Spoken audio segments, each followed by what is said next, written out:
जय हिंद साथियों, स्वागत है आपका इस YouTube चैनल परफेक्ट प्रैक्टिस पर।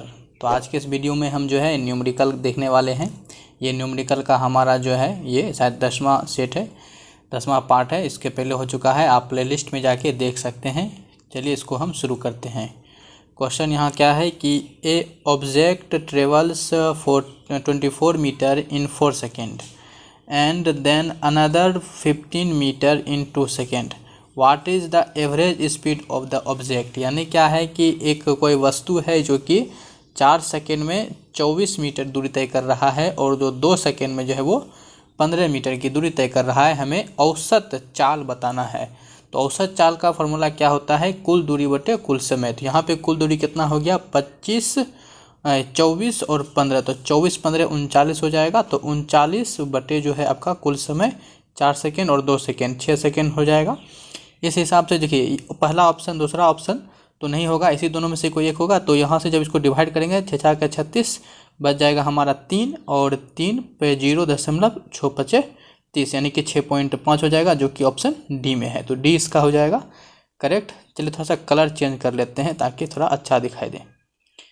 क्वेश्चन नेक्स्ट क्या है हमारे पास, यहाँ पे देखिए कि एन एथलीट यानी कि कोई athlete runs a distance of 500 meter in 25 second. The average speed of the athlete is क्या। तो एथलीट का स्पीड जो बताना है, एवरेज स्पीड क्या है, ठीक है। यहाँ पे क्या है, 500 मीटर दौड़ कर रहा है और यहाँ पे समय 25 सेकेंड है। तो आपको पता है कि दूरी बटे सिंपल क्या करना है, समय निकाल देना है। तो दूरी यहाँ पे जो हो जाएगा वो कितना है 500, इसमें क्या करना है 25 से डिवाइड कर देना है। तो ये 25 दूनी 50 यानी कि 20 आ जाएगा। तो 20 क्या आएगा, हमें चाल निकालना है 20 मीटर पर सेकेंड। तो ऑप्शन हमारा ए हो जाएगा, ठीक है। ये तो नहीं संभव है, ये भी संभव नहीं। तो ये क्वेश्चन को जो है हम ऑप्शन से कर सकते थे मात्रक को देख करके ना। तो ये 20 मीटर पर सेकेंड आ जाएगा। चलिए नेक्स्ट क्वेश्चन क्या है।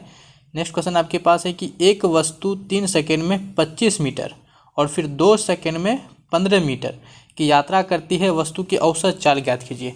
आप देखे होंगे, जब वीडियो आप लगातार देख रहे हैं तो आप ये देख रहे होंगे कि औसत चाल से बहुत सारे जो है क्वेश्चन पूछे जा रहे हैं। तो खैर कोई बात नहीं, हमको आगे भी देखना है। तो 25 मीटर और ये 15 मीटर, क्योंकि कुल दूरी निकालना है। तो कुल दूरी हो गया 25 और 15 40। तो 40 बटे कुल समय कितना हो गया, 3 और 2 5, जो 5 हो गया।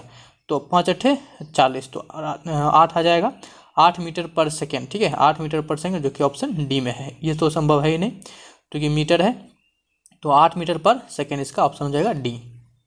चलिए चैनल पे यदि नए हैं तो सब्सक्राइब कर लीजिएगा और बेल आइकन को ऑन भी कर दीजिएगा और लाइक तो करना ही है। चलिए खैर नेक्स्ट क्वेश्चन क्या है हमारे पास कि 30 किलो द्रव्यमान की एक वस्तु को 10 मीटर पर सेकेंड एक समान वेग से स्थानांतरित किया जा रहा है, वस्तु की गतिशील ऊर्जा क्या होगा।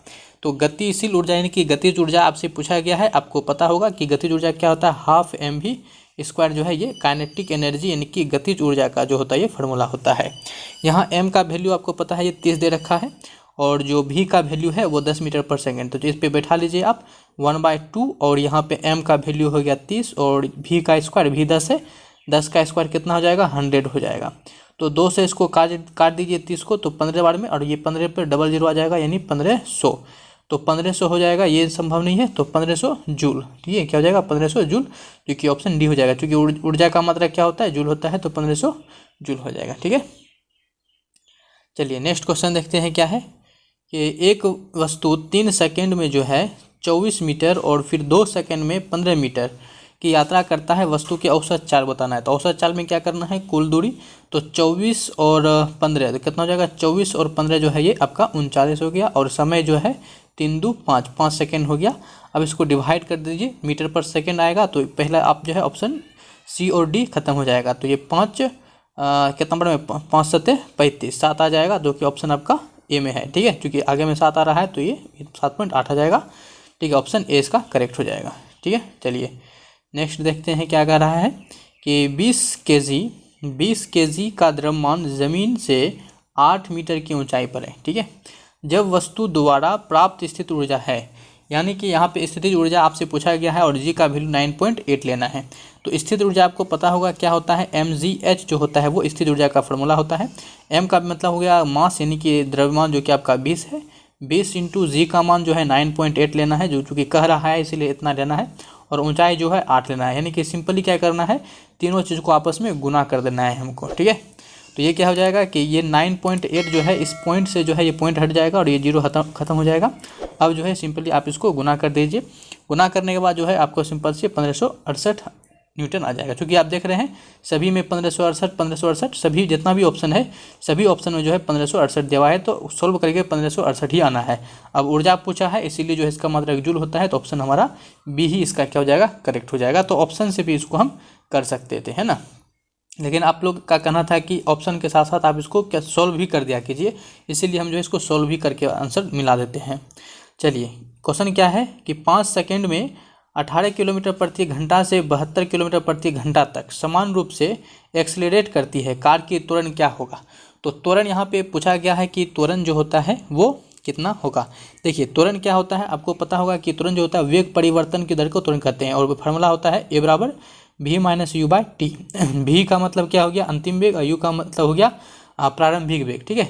तो यहाँ पे देख लीजिए, और ऐसे यहाँ पे अंतिम वेग हमारा 72 है, और 72 यानी कि 72 माइनस जो है हम 18 कर देंगे, और बटे जो है 5 कर देंगे, क्योंकि समय यहाँ पे 5 सेकंड दिया हुआ है। तो 72 में से जब आपका 18 घटाइएगा तो ये कितना आ जाएगा, चलिए इसको अच्छा से कर लेते हैं। तो यहाँ पे देखिए इस क्वेश्चन को जो है एक तो फार्मूला कर सकते हैं, नहीं तो फार्मूला का यूज आप ऐसे कीजिए कि यहाँ पे परिवर्तन कितना हो रहा है, वेग परिवर्तन की दर हो रहा है, तो वेग में परिवर्तन कितना हो रहा है, 18 से 72 हो रहा है।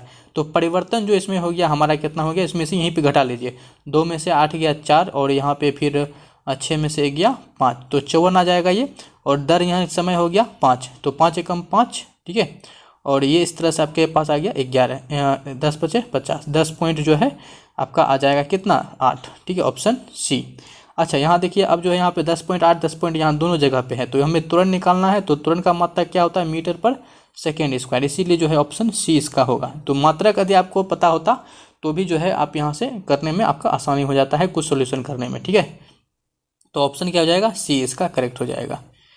नेक्स्ट क्वेश्चन क्या है कि एक स्थिर बल किसी वस्तु पर 3 सेकेंड के अवधि के लिए 8 kg द्रव्यमान के साथ कार्य करता है, ठीक है। यहाँ क्या कर रहा है कि किसी वस्तु पर जो है 3 सेकेंड की अवधि के लिए यानी 3 सेकेंड तक जो है 8 kg द्रव्यमान के साथ उस पर काम करता है। यह वस्तु के वेग को 4 मीटर पर सेकेंड से 6 मीटर पर सेकेंड तक बढ़ा देता है। तो प्रयुक्त बल की गुरुत्व बताएं। तो यहाँ पे हमें जो है बल निकालना है। तो यहाँ पे आप देख लीजिए कि ये जो आपका हमने क्या कहा, इसके पहले क्वेश्चन में वेग परिवर्तन यहाँ हो रहा है, लेकिन कितना वेग परिवर्तन हो रहा है, 4 से जो है 6 हो रहा है, यानी कि 2 मीटर पर सेकेंड जो है वेग परिवर्तन हो रहा है, ठीक है। कितना, 2 सेकेंड जो है यहाँ पे वेग परिवर्तन हो रहा है। अब यहाँ पे जो है हमें बल निकालना है, आपको फार्मूला F बराबर पता होगा m और a, ठीक है। तो m का मान यानी मास कितना दिया हुआ है आपके पास, यहाँ पे 8 kg दिया हुआ है, तो ये 8, और वेग त्वरण क्या हो गया, वेग परिवर्तन की दर, दो परिवर्तन कितना हो रहा है, 2 कितना सेकंड में, 3 सेकंड में। अब इसी को केवल हमको क्या करना है सॉल्व, 2 8 16, 16/3। तो इस 16/3 को जब आप डिवाइड करेंगे तो ये कितना आ जाएगा आपका, देख कर लीजिए, 3 5 15, बचेगा हमारा 1 दशमलव यहाँ आ जाएगा, और 3 4 9, यानी कि 5 पॉइंट जो है 3 आ जाएगा। तो 5.3 इसका आंसर हो जाएगा। न्यूटन, जो कि बल निकालना था इसलिए मात्रा न्यूटन होगा, ऑप्शन डी इसका करेक्ट होगा। उम्मीद करते हैं आपको समझ में आ रहा होगा। अभी तक लाइक नहीं किए तो लाइक जरूर कर दीजिएगा। चलिए क्वेश्चन क्या है कि 1 किलोवाट घंटा किसके बराबर है। तो ये सिंपल सी क्वेश्चन था, ये तो बहुत देख के ही सबको याद ही रहता है। 1 किलोवाट घंटा जो होता है 3.6 गुना 10⁻6 जूल के बराबर होता है, यानी कि ऑप्शन बी हमारा क्या हो जाएगा, इसका करेक्ट हो जाएगा। माइनस में तो कोई सवाल ही नहीं उठता है। तो ये 3.6 गुना 10⁻6, देखिए इसको याद रखने के लिए आप ऐसे याद रख सकते हैं कि 3.6 है तो 10⁻6 होगा, ठीक है। चलिए नेक्स्ट क्या है, आगे बढ़ते हैं। एक वस्तु 3 सेकेंड में 23 मीटर और फिर 2 सेकेंड में 15 मीटर की यात्रा करता है, वस्तु की औसत चाल बताइए। औसत चाल निकालना है। तो औसत चाल में हम क्या करते हैं कि जितना कुल दूरी होता है, तो 23 मीटर और 15 मीटर, इसको जोड़ लीजिए, 23 15 हो गया आपका कितना, 38। तो 38 बटे जो है कितना हो जाएगा, 5, क्योंकि 3 सेकेंड और 2 सेकेंड 5 सेकेंड हो जाएगा। इससे आप डिवाइड कर लीजिए, तो 5 7 35 बचा हमारा यहाँ पे 3, और 5 6 30, यानी 7.6 हो जाएगा। 7.6 यहाँ पे 3 3 में दिया हुआ है, लेकिन हमसे औसत चाल पूछा है, और चाल का मात्रा क्या होता है, मीटर पर सेकेंड, यानी ऑप्शन जो है हमारे पास सी हो जाएगा इसका करेक्ट आंसर, मीटर पर सेकेंड, ठीक है।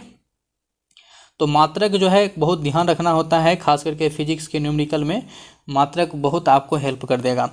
यदि आप नहीं भी जान रहे हैं तो बहुत सारे ऑप्शन तो ऐसे ही हो जाते हैं। तो खैर क्वेश्चन क्या हमारा कि 10 kg के एक वस्तु 2 मीटर पर सेकेंड की गति से आगे बढ़ रही है, वस्तु की गतिज ऊर्जा क्या होना है।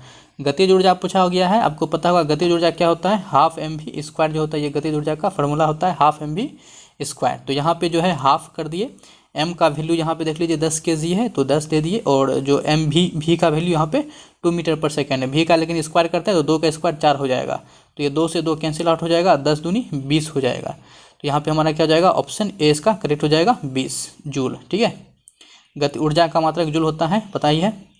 क्वेश्चन क्या है हमारे पास, नेक्स्ट क्वेश्चन है कि यदि कोई व्यक्ति 50 न्यूटन के बल सहित 10 मीटर की दूरी तक ट्रॉली को खींचता है तो उसके द्वारा किया गया कार्य कितना होगा। अब कार्य पूछा है तो कार्य का फार्मूला कई बार हम यहाँ पे बता चुके हैं, यदि आप देख रहे हैं तो आपको याद ही हो जाएगा। क्या होता है, एफ डब्ल्यू बराबर एफ एस होता है। एफ का मतलब बल हो गया, एस का मतलब विस्थापन हो गया। यदि इसका पूरा फार्मूला आप देखिएगा तो एफ एस कोस थीटा भी होता है, लेकिन यहाँ पे हमें कोस थीटा का बारे में चर्चा नहीं करना है क्योंकि एंगल की बात नहीं हो रहा है, इसीलिए केवल हम डब्ल्यू बराबर एफ एस पे ही बात करेंगे। तो हमें कार्य निकालना है तो सिंपल से आप क्या कीजिए, दोनों को गुना कर दीजिए। तो गुना क्या कर दीजिएगा, 50 दहें 500, तो 500 जूल हो जाएगा हमारा। ठीक है, क्या हो जाएगा 500 जूल, ऑप्शन हमारा बी हो जाएगा। ठीक है, कार्य का मात्रक भी क्या होता है, जूल ही होता है। चलिए नेक्स्ट क्वेश्चन क्या है कि एक तरंग जो है 2.5 सेकेंड में यानी कि 2.5 सेकेंड में 20 कंपन पूरे करते हैं तो इसकी आवृत्ति क्या होगा। देखिए आवृत्ति क्या होता है कि आप उसकी दर निकालिए, यानी कि 1 सेकेंड में कितना कर रहा है वही आवृत्ति है। तो 2.5 सेकेंड में 20 कर रहा है तो 1 सेकेंड में कितना करेगा, तो सिंपल सी बात है डिवाइड कर दीजिए। फार्मूला याद करने की ज़रूरत नहीं है आवृत्ति का, बस डिवाइड कर दीजिए। तो यहाँ पे इसको हम जो है 5 बना देते हैं गुना करके, तो ये 5 चौके 20 और 4 दूनी 8 हो जाएगा। 8 इसका आंसर आ जाएगा, जो कि यहाँ पे ऑप्शन बी हो जाएगा करेक्ट। आपको पता है कि आवृत्ति का मतलब क्या होता है, हर्ज होता है। ठीक है, क्या होता है, हर्ज होता है। क्वेश्चन नेक्स्ट क्या है हमारे पास कि एक राम जो है एक 88 मीटर लंबे तालाब में तैरता है। एक छोर से दूसरे छोर तक तैर कर जाने और वापस उसी रास्ते से आने में जो है 176 मीटर की दूरी 1 मिनट में तय करता है। तो यहाँ पे जो है दूरी कुल हमारा हो गया 176 मीटर। ठीक है, और ये कितना में कर रहा है, 1 मिनट में। यहाँ ध्यान रखिएगा। औसत चाल बताइए, औसत चाल क्या हो जाएगा, कुल दूरी बटे कुल समय। तो यहाँ पे सिंपल से आपको चाल निकाल देना है इसका। औसत चाल की कोई बात है ही नहीं यहाँ पे, हमको चाल निकालना है। ठीक है, तो कुल दूरी कितना हो गया हमारे पास, कुल दूरी हो गया 176, इसी में यहाँ पे हम डिवाइड कर देते हैं। और समय कितना होगा, 1 मिनट, क्योंकि मिनट जो है समय का मात्रक नहीं है, समय का मात्रक सेकंड होता है, इसलिए 1 मिनट को हमें सेकंड में बदलना होगा। तो 1 मिनट को सेकंड में बदलेंगे तो 60 से डिवाइड कर देंगे। ठीक है, अब यहाँ से आप इसको डिवाइड कर लीजिए, तो दशमलव को रहने देते हैं 0 को, यहाँ से इसको कर लीजिए 6 दूनी 12 और यहाँ पे हमारा 5 बचेगा, 56 हो जाएगा ये। और 6 से इसमें डिवाइड कीजिएगा तो 6 9 54। ठीक है, तो 29 आ जाएगा और ये 0 पर जाएगा तो 2.9 आ जाएगा, जो कि ऑप्शन कहाँ है, ऑप्शन ए में है। ठीक है, औसत चाल मीटर पर सेकेंड, बिल्कुल सही हो जाएगा ऑप्शन ए इसका। ठीक है, तो ये हमारा हो जाएगा। चलिए नेक्स्ट क्वेश्चन देखते हैं। The value of 100 degree Celsius temperature in Kelvin is equal to, यानी कि जो 100 डिग्री सेल्सियस टेम्परेचर है ये केल्विन में कितना के बराबर होगा, बस यही आपको बताना था। देखिए हम क्या करते हैं, जब सेल्सियस से केल्विन में बदलते हैं, सेल्सियस से केल्विन में बदलते हैं, तब हम क्या करते हैं, आपको इसमें 273 हम ऐड कर देते हैं। ठीक है, क्या करते हैं, 273 ऐड करते हैं। तो 100 में से जब आप 273 ऐड कीजिएगा यानी कि जोड़िएगा तो ये 373 आ जाएगा, यानी कि ऑप्शन जो है हमारा यहाँ डी हो जाएगा। ठीक है, अच्छा यहाँ पे एक बात ध्यान रखिए, जो टेम्परेचर का एसआई मात्रक होता है, एसआई मात्रक वो केल्विन ही होता है। क्या होता है, केल्विन, सेल्सियस नहीं, सेल्सियस डिग्री या सेंटीग्रेड नहीं होता है, बल्कि केल्विन होता है। चलिए क्वेश्चन हमारे पास नेक्स्ट क्या है कि भी वेग से गति कर रही द्रव्यमान m की वस्तु का संवेग कितना होगा।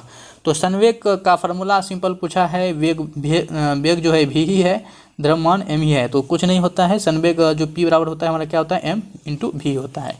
ठीक है, तो जो कि ऑप्शन आपका कहाँ मिल जाएगा, a में। ठीक है, m v हो जाएगा ये। अच्छा, ये p बराबर एक m v होता है, आप एक कन्फ्यूज नहीं होइएगा, f बराबर m a होता है। यहाँ पे v है जबकि यहाँ पे क्या है, ए है, ये ध्यान रखिएगा, कंफ्यूज नहीं होना है। हमसे ये पूछा गया था इस फार्मूला के बारे में, तो ऑप्शन हमारा ए हो जाएगा। आशा करता हूँ आपको ये वीडियो अच्छा लगा होगा, तो वीडियो को लाइक ज़रूर कीजिएगा और हमारे सपोर्ट करने के लिए वीडियो को शेयर करके आप हमारा सपोर्ट कर सकते हैं। और चैनल पे नए हैं तो इसको जो है आप सब्सक्राइब भी कर लीजिएगा। मिलेंगे नेक्स्ट वीडियो में, तब तक के लिए जय हिंद।